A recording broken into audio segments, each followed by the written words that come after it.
EA's dick. It's in your ass.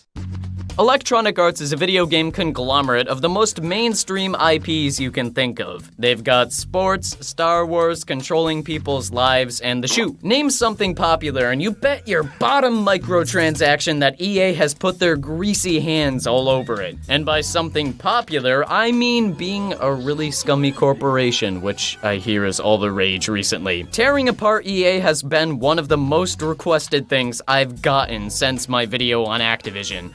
And I'm a man of the people, I'm happy to oblige. However, unlike before, I'm not here just to beat the EA is bad, haha, drum over and over, because I think everyone knows that EA is not the best corporate entity in the world. They are the award-winning worst company in America and worst gaming company in the world pretty frequently, so I'm not here to crown them again with the title, no matter how much they deserve that prestigious award. I'm actually here to defend them against all the hate, all the crusading, and all the bad stuff. I'm here to talk to you today about why EA has gotten such a bad reputation and why they do not deserve it.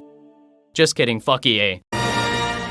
To be fair to EA, they've tried so hard not to look like the villain of the gaming industry's narrative. They were pissed when they were awarded the title of the worst thing ever by so many outlets and people, so the company tried to change their approach. If you remember, during E3 2016, the company announced EA Play to Give, which was designed to benefit anti-bullying and gender equality charities through special challenges that players could participate in. Whether that was deploying a female squad of characters in Star Wars Galaxy of Heroes, or just playing multiplayer matches like with Battlefront and Battlefield. EA eventually ended up donating over $1 million to these three charities. To contextualize this, EA's haste to propagate themselves as a benevolent company came amidst the original controversy regarding the first EA front, where they were charging $80 for DLC that would have been added onto an incomplete game. While I like to give credit where credit is due, this act of trying to displace negative criticism of your terrible business practices comes across as disingenuous, especially when, in response to criticism, EA has gone on record saying, "The point is, we are listening and we are changing the business practices that gamers clearly don't like." When was this said? Oh yeah, in 2013. 4 years later, EA really knows how to concoct practices gamers everywhere love. Remember back in the day when people playing video games were super stoked about unlocking different hats in Super Mario 64 by the Toad loot box system? Or how about the controversial yet very brave decision to have Mito require users to enter their credit cards onto the N64 to get to Hyrule Field?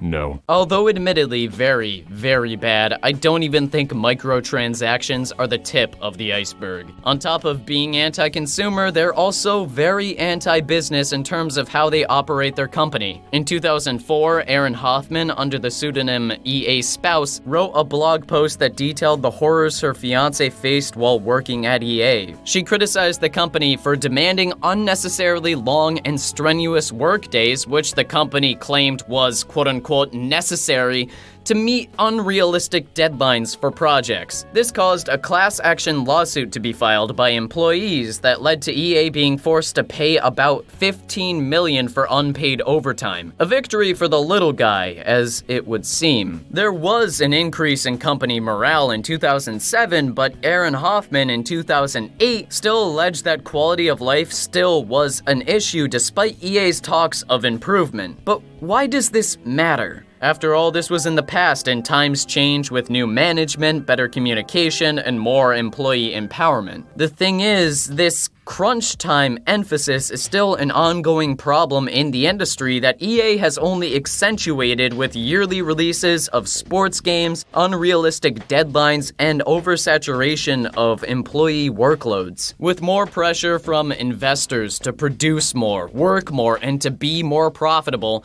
and to not lose your jobs, the working environment is intense and stressful. You look at a series like Madden or FIFA that has consistent yearly progress profitable releases which seem like easy assembly line products to manufacture, except for the fact that development teams are often rushed to get these products out on time. EA is notorious for rushing their development team on such games, whether that be the more apparent instances, like the unfinished state of Mass Effect Andromeda, the unfinished ending of Mass Effect 3, or with how terribly the launch of Simcity went in 2013. It's unfortunate that an incentive exists for EA to disregard quality in order to maximize profits, but the sinister reality is that they've gotten away with it and they will continue to. I would assert that most people probably don't care about rushed products like the ones EA pushes out on a near constant basis. When evaluating EA's core demographic, it mainly is split between the normal public and the gaming community, I think. You have people who are into games, development, and think about their decisions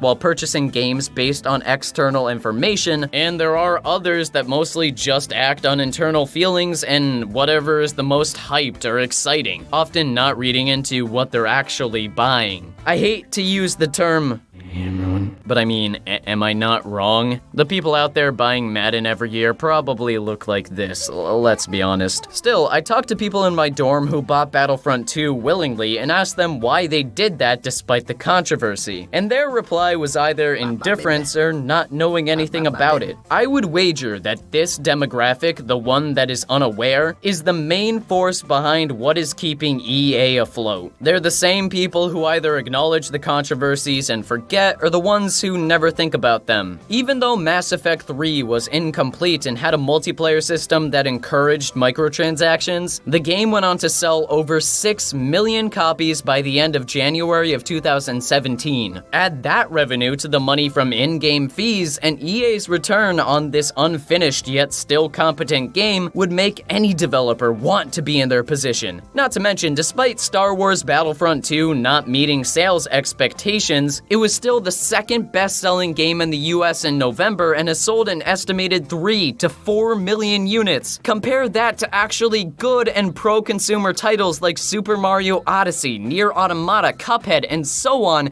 and you start to get disappointed at the choices some people are making. This is what I mean by EA profiting off of indifference in whatever defense squad they can feed their lies to, like Emperor Palpatine in Revenge of the Sith. When they announced that they would temporarily disable their microtransactions, they got cheers and people applauding them for doing the right thing.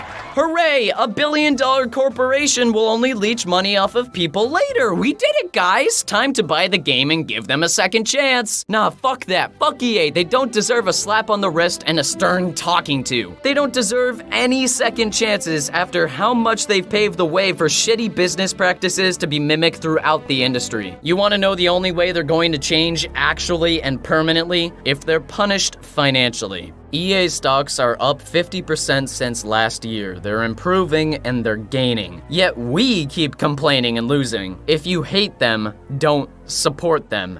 Ever. And spread that message and don't let anybody forget what they've done and what they will continue to do. Let's talk about EA's impact on game developers and in terms of how games are produced nowadays. Often I'll talk about Activision as the killer of beloved IPs, but EA takes it a step further and poaches for vulnerable IPs and developer teams. Like a lamb led to the slaughter or a sheep before the shears, EA is silent in their snake-like behavior, gobbling up developer teams with enormous sums of money to level the playing field and consolidate power in the industry. To secure the rights to the Sims franchise, a huge financial hit, EA quickly bought out that studio in 1997, and then came the closure, restructure of the studio as an autonomous entity in 2015. Why? Well, by eliminating the potential expenses of operating another studio, you can just take their assets and develop games in the traditional EA way, which is to rush them out without a care in the world because they can. Well, this has long been a criticism EA has endured. At the very least, EA claims to give the companies they acquire more autonomy, but once again, again, EA's words have little value when you put them up against their actions. Star Wars Battlefront was originally developed by Pandemic Studios, and that title, and its sequel for that matter, was spectacular, profitable, and without a huge corporate overlord. Naturally, seeing the opportunity available, EA seized the company in 2008 and shut them down in 2009. This allowed them to do what they wanted in the first place, have the Battlefront IP and other assets the studio had. By owning every stage of production and cutting out the middleman,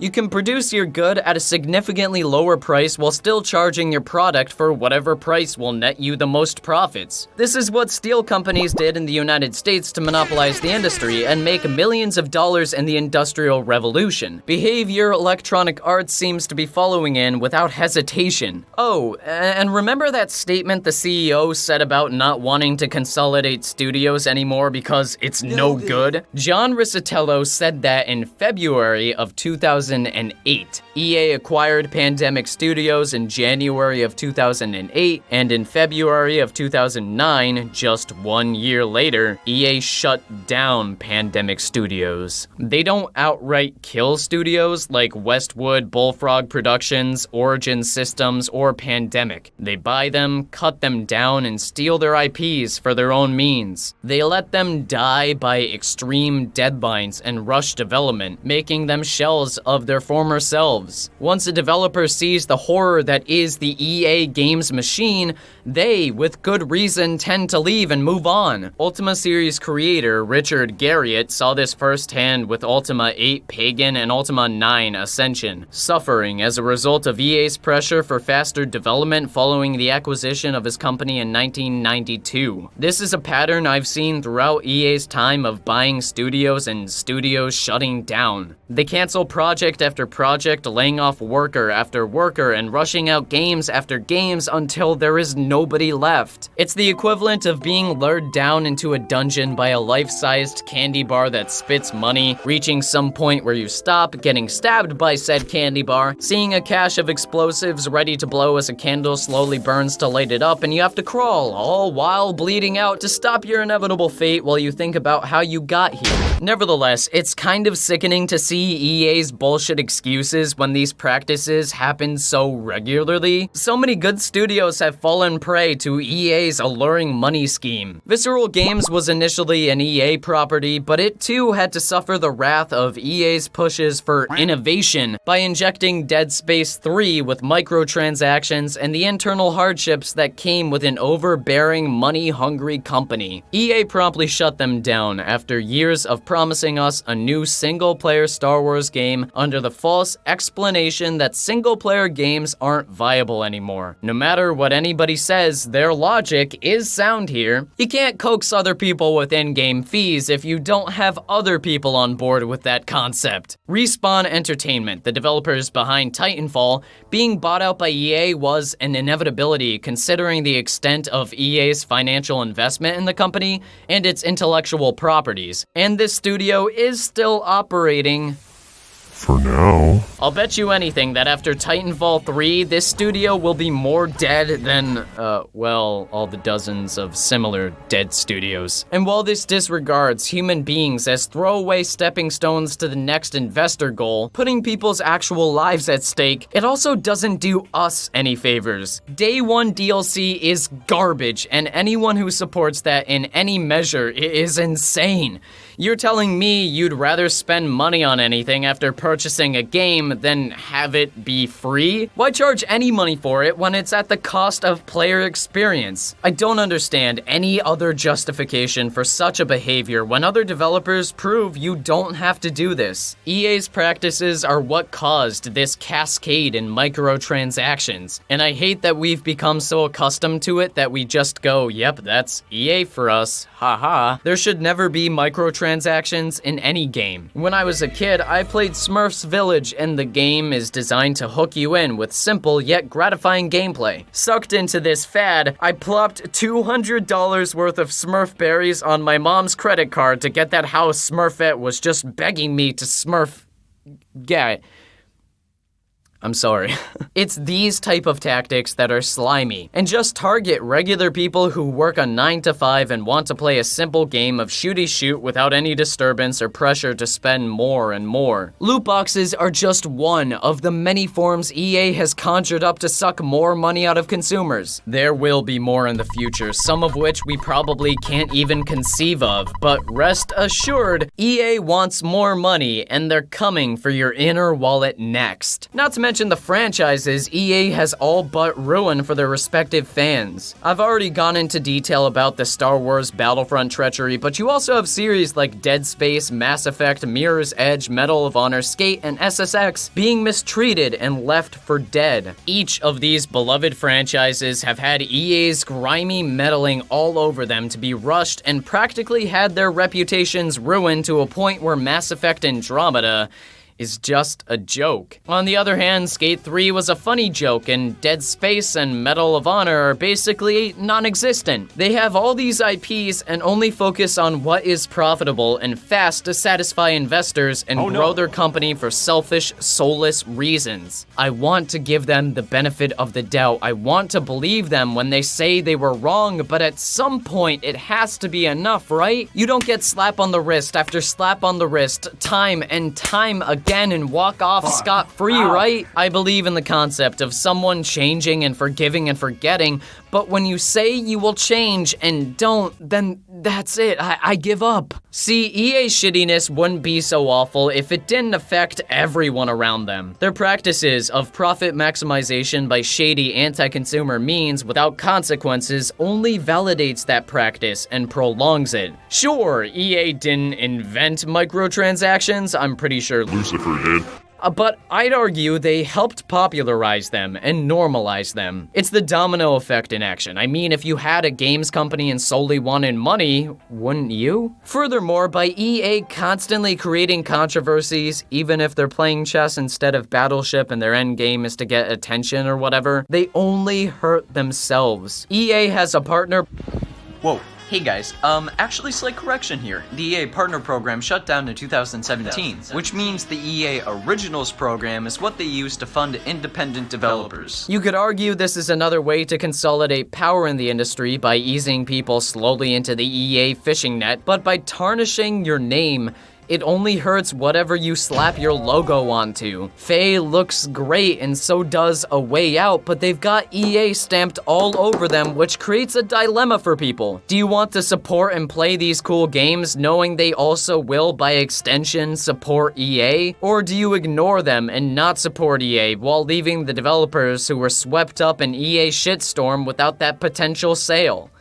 I don't have the answer. EA knows that with more mainstream titles, their actions don't matter. They'll keep hitting those financial home runs despite the outrage with their EA Sports, Battlefield, and Battlefront, but for those affiliated with them under the partner program, their fate remains unknown. I mean, I loved Unravel, one such title from this program, but I feel conflicted recommending it to people knowing about EA's unwillingness to change their terribleness. I don't have hope for EA. I feel like we're just being conned over and over. I want to be optimistic, but history has shown us that EA eventually prevails, no matter how anti-consumer and anti-business they are. In the next 5 years, there will be another EA controversy, and guess what? They'll be fine, because ultimately the majority of people just don't care that much. And who's to say whether you should care or not? I would say it might be good to praise other publishers for looking out for us and others, creating a positive space where creativity can flourish, and we can put an emphasis on those metrics rather than numbers, but that's my view of a perfect world that probably won't ever exist. The reality is that it benefits the individuals to cheat and find exploits to make more money when there are other companies that follow protocol and pro-consumerist practices. And when there's nobody to enforce these unspoken rules, well, we get EA's dick in our ass.